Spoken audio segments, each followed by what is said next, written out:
In this Rhino tutorial, I want to show you how you can model this in Rhino. So we are not going to use Grasshopper, and we're going to stick with Rhino and produce this pattern, as you can see here with these sections. So as you can see, I can simply just update these curves, and I'm going to explain how we can do that in Rhino. And again, I can just change this end curve. And finally, we're going to make this simply by just extruding both of these curves in two directions.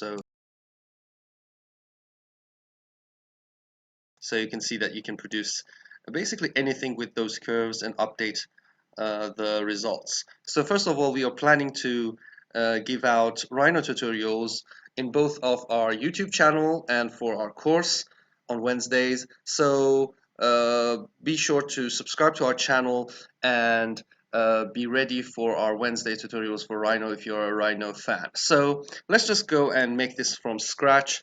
So what I want to do is to model this, and the first step is to model the curves. So we have to simply make this curve and this curve at the start and the end, and make the curves between them with a command that is really easy to use, and it's called Tween Curves. So we're going to use that. So let's just do that. The first tip I want to give you, and this is going to be amazing, and so the tip is use the Nurbs curve. So I'm going to use the Nurbs curve. Let's just zoom in so you can see that. And the technique is to put the control points in a line. Okay, so if I just have this curve, you can see that this control point is this and comes into here. This is the polyline of the control points, and we can control that. So why not just put that on a straight line and then update that later? So what I want to do is to just simply draw those control points in a straight line, and we can just select this. Remember, you have to put the gumball on and hold down the Alt key and move this a little bit up. Here we go. So if I select this, you can see that we can select the control points, and using the Shift key I can add them up and move this a little bit up, and here we go. You can see that how easy it is to move that. If you're using Rhino 5, perhaps you don't see these control points and you have to turn it on by this.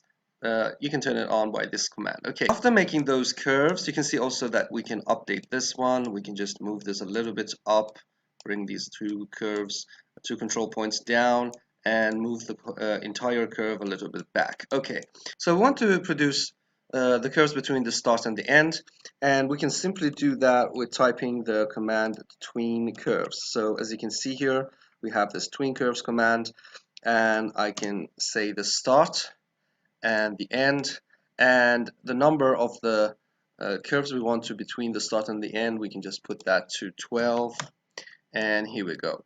The problem with this is that if I just hit the enter key, you can see that if I update the curve, this doesn't really change the tween curves. So the second tip is to use the record history tool down here. So if I just click the record history and say again tween curves, the start and the end, we're good to go. So you can see that if I just move this curve or scale it or rotate this, you can see that this is going to update the results. Okay, so now we can play with the start and the end. We can simply just move the control points up.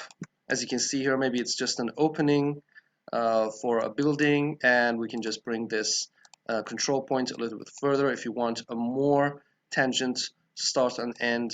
So now we can just simply make the curves. Okay, when I just move the end curve, we have the curves, and now I can move the end curve and we have the final results. Okay, to give that a thickness, I'm going to give you this third tip, and this is a fast way, and this is for Rhino 6. For Rhino 5, you have to hold down the control key. So if I just select all of those curves, you can see that there's a circle on the gumball, and I want to move that in the Y direction. So I just click on the circle and type maybe 0.8. That will give a thickness to this surface, to those curves.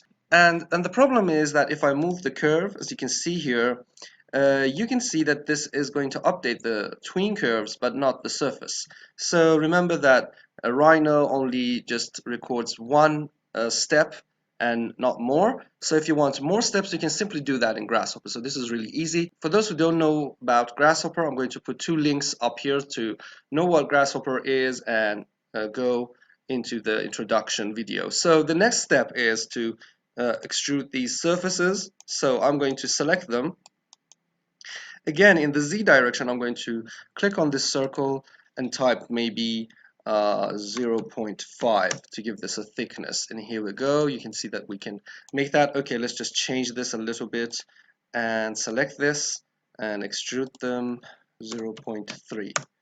Here we go, and we have the result. And this is the way you can easily make those solids in Rhino. And now we want to produce a surface behind this one. So what I want to do is to go to the Selection tab and use this Select Curves command. So let's just do this and put the Select Curves. And you can see that we have selected all that tween curves we had here.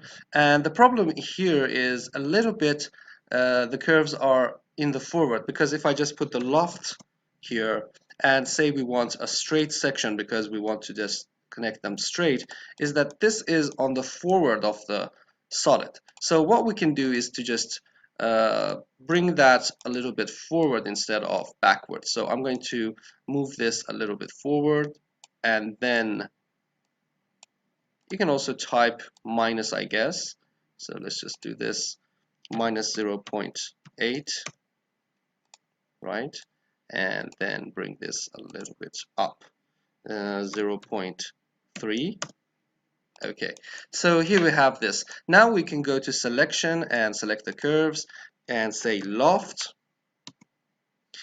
You can choose between different commands. If you just put the normal, this is going to be a Nurbs curve.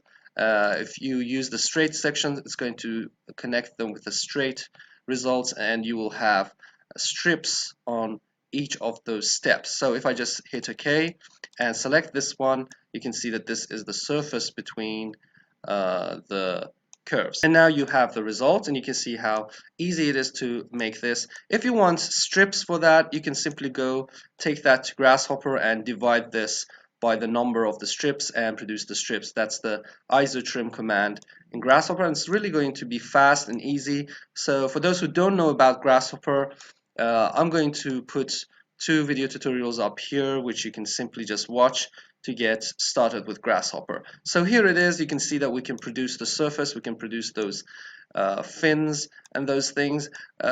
We can just extrude them in a direction if we want.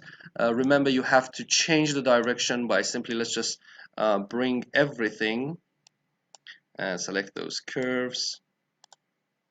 And then by the selection, I'm going to go and use the invert selection. So it's going to select everything but not the curves. And if you want to use the extrusion in a direction, we can simply go to the surface and select the extrusion here, extrude straight, and then go to the direction. We're going to use this direction, and then we can just simply give this a direction. So here we go. In this case, we have to say use the offset surface and put this to solid yes. Flip the direction if you want to extrude that in each direction you want, and then you can just define the distance. Say, let's say that 0.5, and if we hit enter, we have this solid, and now we can just go select the curves and say loft,